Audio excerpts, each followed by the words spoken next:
Caros irmãos e irmãs, poderíamos dizer que o relato do Evangelho deste domingo é uma parábola em ação.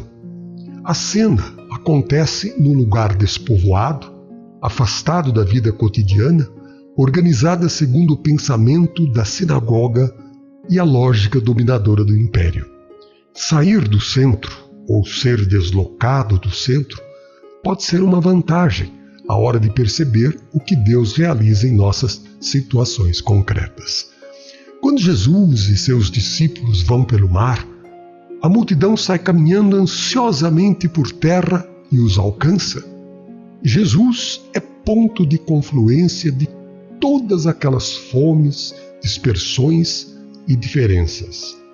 É o povo pobre das pequenas aldeias que está sofrendo grandes injustiças e muita pobreza. O povo tomou distância com relação ao seu mundo rotineiro e agora se encontra com Jesus, que encarna a novidade de Deus ao alcance da mão. Jesus nos diz, o relato, primeiro sente compaixão das multidões e depois convida a partilhar. Em contraste com a atitude compassiva do Mestre, os discípulos, percebendo a hora avançada, pedem que as multidões sejam despedidas para que comprem pão e se alimentem. Essa é a lógica desumanizadora. Devolver às pessoas as suas próprias possibilidades limitadas, a escassez e a privação que a sociedade as relegou.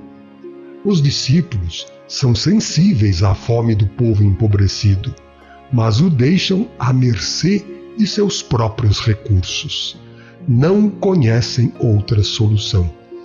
Jesus abre outra lógica, a da partilha, frente à lógica do mercado, da apropriação e da acumulação.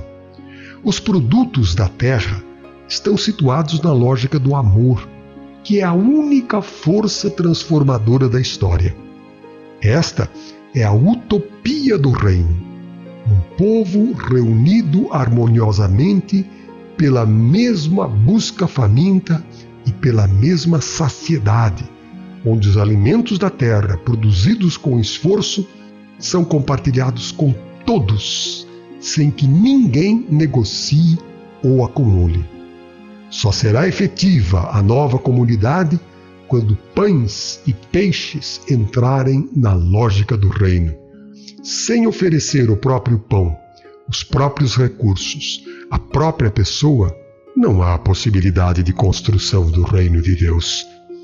Jesus não pediu a Deus que solucionasse o problema da fome, e sim mobilizou os seus discípulos para que encontrassem uma saída diante daquela penúria. E a saída está na capacidade de partilha de todos. Também aqui é preciso ouvidos e olhos bem atentos para encontrar a chave de compreensão da cena. Há um risco de permanecermos na superfície do relato, assombrando-nos com o prodígio da multiplicação dos pães. Na realidade, não foram os pães que se multiplicaram, mas a generosidade da partilha do alimento. O certo é que tudo que as pessoas tinham foi colocado à disposição de todos. Essa atitude desencadeia o prodígio.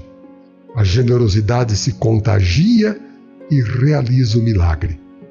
Quando se deixa de monopolizar os bens, eles chegam a todos. Quando os bens imprescindíveis para a vida são monopolizados, provoca-se a miséria, a fome e a morte.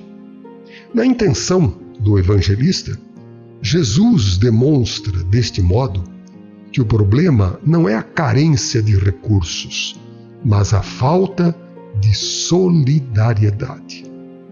Porque o texto não fala de multiplicar o alimento, mas de dividi-lo. Quando ele é partilhado, costuma sobrar.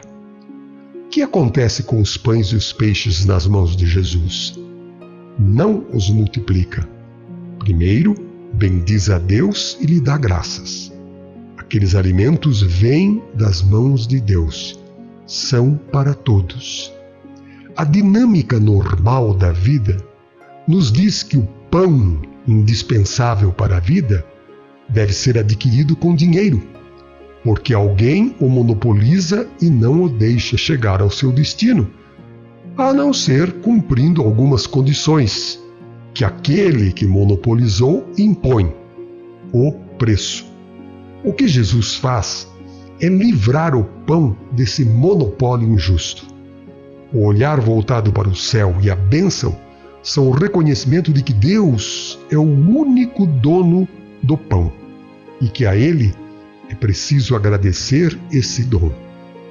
Liberado do monopólio, o pão, imprescindível para a vida, chega a todos sem ter que pagar um preço por ele. Em seguida, Jesus, com suas mãos solidárias, vai partindo os dons e entregando-os aos discípulos. Estes, por sua vez, prolongam as mãos de Jesus e vão distribuindo os pães e peixes à multidão. Estes alimentos vão passando de mãos em mãos, de uns aos outros. Assim, todos puderam saciar a sua fome. Na realidade, o verdadeiro milagre foi o da partilha, onde as pessoas famintas não se lançam vorazmente sobre os pães, numa luta para conseguir os alimentos escassos. Compartilhar gratuitamente com os outros, com desconhecidos, e não acumular o que sobra, isso sim é milagre. Em cada migalha de pão, em cada pedaço de peixe, há uma história de amores e trabalhos que vão passando de mão em mão, sem cobiça devoradora. Os bens deste mundo, carregando dentro uma vocação fraterna e universal. São dons para todos. Nesta refeição de todo o povo sobre o campo verde, não se discrimina ninguém, não se pergunta a ninguém pelo seu passado, sua profissão ou sua situação moral. Todos são acolhidos como expressão das entranhas compassivas de Deus, que chama todos a compartilhar na sua grande mesa festiva. Todos se sentem pessoas dignas e amadas. É a grande refeição da inclusão de todos. No reino de Deus, só há uma mesa, a qual todos são convidados, sem discriminação, sem exclusão de nenhum tipo. É assim que Jesus quer ver a nossa comunidade humana. Assim quis Deus que nossas mãos fossem a presença e o sinal de suas mãos criadoras, que acolhem e cuidam da Mãe Terra e da vida das pessoas. Somos as mãos de Deus, não só para alimentar, mas para acariciar e curar, para cuidar do planeta Terra, nossa casa, para multiplicar vida.